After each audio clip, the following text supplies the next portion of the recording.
Saya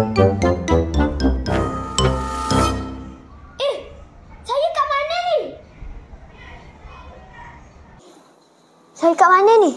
Saya kat mana ni? Ayo kawan, lihat di sekeliling kita. Kita sekarang sudah berada di dunia tanpa sepadan. Pasti belajar tidak membosankan lagi. Dunia tanpa sepadan? Nak seronok belajar? Mari saya ajarkan kamu menggunakan aplikasi Delima.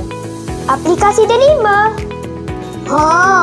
Sebuah pelantar pembelajaran digital APM yang diperkenalkan sejak 2019 dan dijenamakan sebagai Delima pada tahun 2020.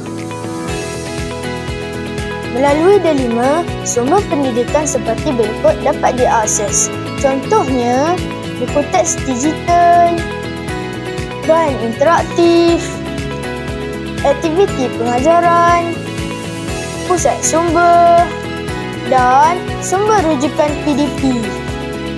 Berikut adalah cara untuk login ke dalam Delima 2.0. Pertama, layari laman web Delima. Kedua, sila tandakan pada kotak Accept Terms and Conditions. Kemudian, klik pada Click Here to Login. Setelah itu, pilih Google Account. Akhir sekali, masukkan username dan password yang diberikan sekolah. Al-ilmu bila amalin kasyajari bila samarin.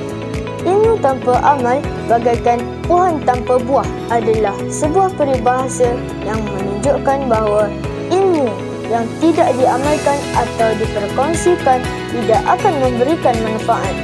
Jadi, kawan-kawan, mari kita manfaatkan kemudahan yang disediakan oleh KPM dengan sebaiknya. Bahan digital memperkasakan pendidikan negara.